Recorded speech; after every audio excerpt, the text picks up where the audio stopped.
What is up, y'all? So this is the 4th episode now of Girl Healed. I can't believe that we're already on the 4th episode. Girl, you have permission to feel. I think that one of the biggest misconceptions about healing is that healing means that you do not feel anything or that you stop having feelings. That is far from the truth. You can heal from things and still feel. Some of us think that when we've prayed enough and we've matured enough and we've grown enough that emotions just shouldn't exist to the capacity that they're used to once we reach a certain level of healing, and that is far from the truth. Being disappointed does not mean that you're ungrateful. In life, you will have disappointments, you will have setbacks, you will have things that make you question if you are truly healed. You do not just wake up and everything goes away. You do not wake up and everything is perfect. Life is always changing. Circumstances are always changing. Situations are always changing. And you have permission to feel throughout those changes. I don't know about anyone else, but I have been on autopilot in survival mode for a long time. I had to recondition my mind to say it is okay to feel. There was a time in my life that I remember I went almost 2 years without shedding a tear. That is how numb I was. When you're in survival mode, people celebrate that you keep going, that you keep showing up. But at the end of the day, how beneficial is that if you don't feel anything? If you are numb to everything, you don't even allow yourself to experience or feel happiness. You don't even allow yourself to show moments of weakness. As women, your strength is learning how to channel those emotions in a healthy way. One of the hardest things that is still a struggle for me is how to channel my emotions in a healthy way.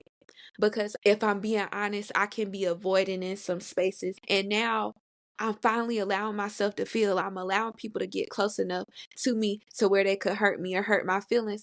And now I have to learn how to navigate that in a healthy way. I'm setting boundaries. I'm not rude about it. I'm not nasty about it. I explain, hey, because of XYZ, this is the result. I am not trying to punish you. I'm not trying to hurt you. I'm not trying to do any of those things. I'm just simply trying to protect myself by putting boundaries in place. In order for you to still be in my life, or in order for us to maintain some type of connection, I need you to abide by those boundaries. It was something in that disappointment that you expected, whether it was a different outcome, a different emotion, a different end to the story. Fear oftentimes points to uncertainty. There is a level of uncertainty that has caused you to be fearful. Loneliness normally points to your desire or a need for connection. There's a difference between solitude and loneliness.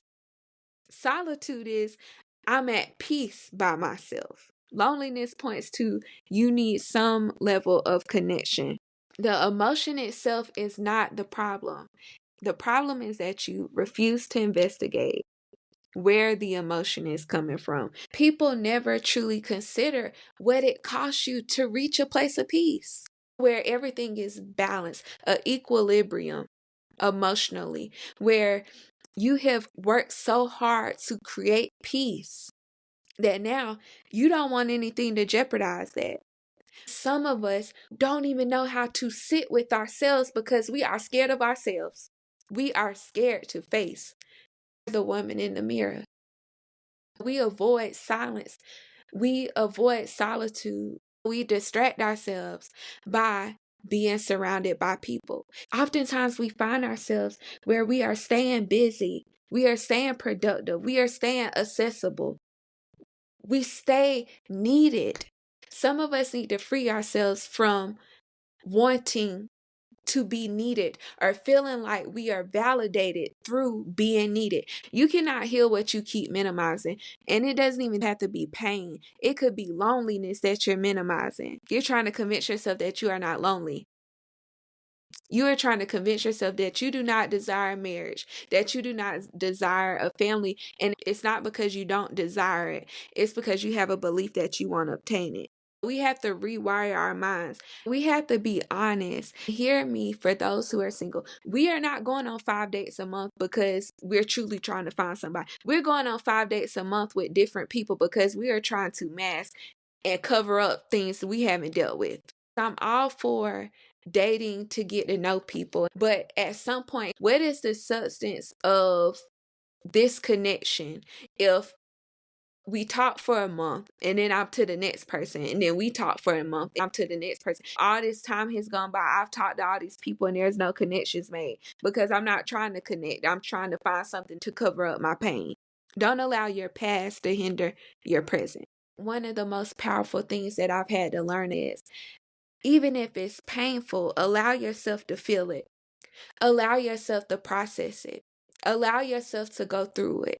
That means if you have to cry, if you have to sit up at night, whatever it is that you have to do to feel that pain and then release it, that is what you do. It's not an overnight fix. It's not, oh, I cry one time and I'm over it. Sometimes it's an extended process, but you allow yourself to go through that process. Going through the process doesn't mean being with or under someone else to go through it, because you can go from person to person, distraction to distraction, and you still have not dealt with that pain. So what are you doing? Creating more pain. Years go by and you realize you have 10 years of pain stacked up that you didn't deal with. You realize that something small has now pushed you completely over the edge to the point you have exploded. You hurt somebody, but they also hurt you. Stop minimizing what hurt you because it didn't destroy you. We have to stop avoiding emotions. I don't think that people avoid emotions because they are emotionally immature. I think they avoid emotions because they're afraid that they'll fall apart. When things don't go as planned, you have to allow yourself to grieve. There is a level of grief that comes with loss. That is the hardest part. Not the pain, but the acceptance of it. Allowing yourself to accept that you have been hurt. You have permission to feel, but you also have to be willing to hear why you do it. When you truly stop running, you start hearing. And what do I mean by that? You hear when you're exhausted. You hear when you're angry. When you begin to speak and words start to flow out of your mouth, you hear that you are hurt. It's in those moments of silence where you allow yourself to confront your emotions. You start to hear God and hear Him clearly. You know you're about to fly off the hinges. God say, whoa there. Hey, back that on up. You done got a little beside yourself. I finally got to a space where I share my story with other women, and I don't share it for sympathy, but I share it because I believe that it is so freeing for women to hear that you are not alone in what it is that you are feeling, and you're not alone in trying to process different hardships in your life. In college, I was sexually assaulted, clinically diagnosed with generalized anxiety disorder and depression. I thought that I could party it away, that I could drink it away, smoke it away, to mask what it is that truly happened to me. It was times where I truly feared sitting with myself. I feared what silence meant to me because I would have thoughts just constantly replay in my head. I would replay the situation in my head. I would replay what happened if I told the police. So what I did was I shut down completely emotionally.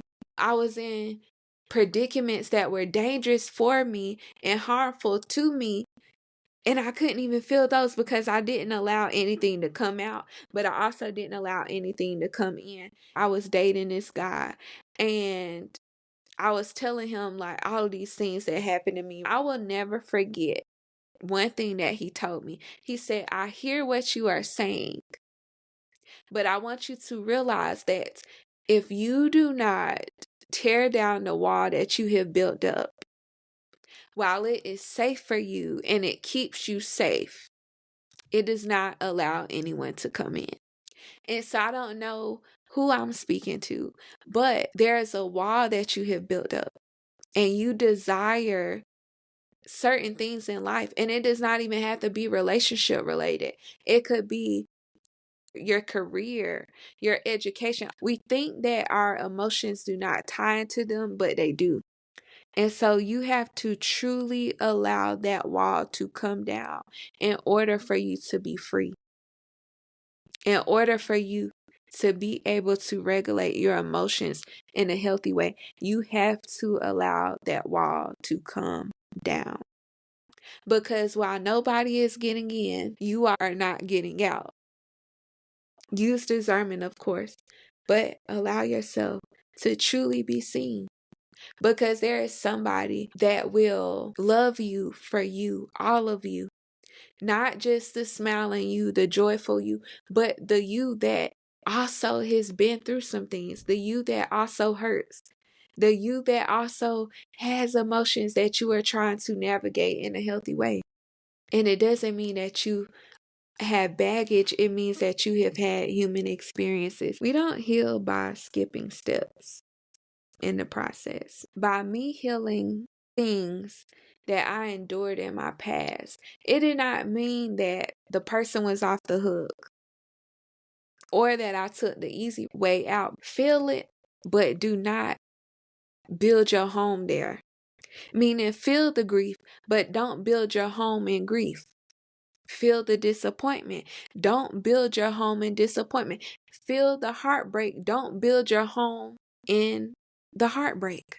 You are not heartbroken. You are experiencing heartbreak, meaning that is a temporary place of residence, not a permanent place. Healing will cost you what is familiar.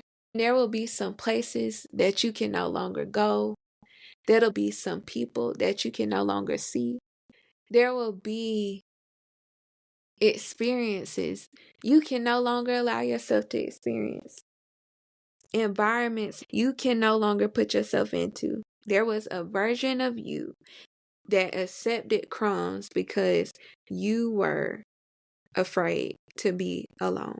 Then you have to ask yourself, what part of me thought that I was deserving of being breadcrumb, receiving the bare minimum? What was it about me in that moment that convinced me that I deserved that? Because when you're healed or in the process of healing, your desires change, your toleration changes. What you're willing to tolerate changes. Meaning, you want to accept crumbs knowing that you deserve a whole meal. You want to accept the bare minimum when you know that you are worthy of more than that. We try to be understanding. We try to be patient. Come to that realization. You may have been more tolerable. And know that just because you feel it does not mean that it's true. Every emotion is an invitation somewhere. Joy is an invitation to happiness. Healing is an invitation to peace. Anger is an invitation to bitterness. You have to stop rushing your heart. After a breakup, you do not have to move on. It is okay to take time to heal. You do not have to say, oh, I should be over this by now. I should have moved on by now. I should be further along by now. You do not have to do that. And that is in life, not just in breakups. The important thing to know, especially when you are allowing yourself to feel, is that God is not asking you to be less than human. Spiritual maturity looks like being emotionally surrendered, meaning that you have allowed your emotions to be surrendered to God. Even if you come up short, even if you're angry, disappointed, you surrender that back to Him. Because in Him, all things are made perfect. Not perfect in human standard, but perfect to Him. Pleasing to Him. Those who are listening, allowing yourself to feel does not mean that you are weak. Allowing yourself the process does not mean that you are weak. One thing that dating will reveal is, girl, you have not healed. Dating is a mirror for me. Hey, I'm good. I'm healthy. I'm cool. Let me start dating somebody. It shows me the areas that I need to be more patient in. It shows me the areas that I need to be more understanding in. Nobody will show you yourself like your spouse or your partner.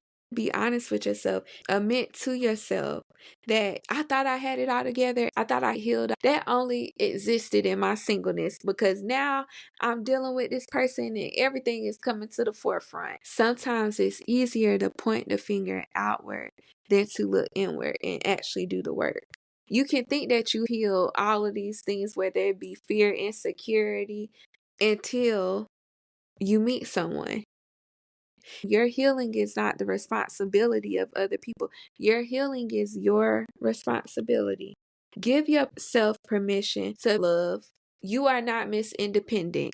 You want somebody to be there with you, but don't desire it so much that you desire it more than a healthy you. Don't allow yourself to get to a place where you just accept anything because you don't want to be lonely. Giving yourself permission to feel means you stop romanticizing potential. One of the hardest things or emotions to process is disappointment. Not because of who someone was, but because of who you believe that they could be. You begin to mourn these plans and these ideas and this future that you planned in your head. Allow yourself to feel the disappointment. Allow yourself to feel the hurt. Allow yourself to feel the heartbreak. There's somebody out there that when you truly give yourself permission to feel, you will see that they are meeting your standard. Some of us are so guarded and have so many walls up that we looking for a man that don't even exist. Being numb is not peaceful. It is avoidant. Girl, you have permission to feel. You have permission to feel exhausted. You have permission to feel tired. You have permission to feel anxious. You have permission to feel all of these things, but do not build your home there. Like, share, subscribe. If you know someone that needs to hear this, share this with them. I will see you on the next episode.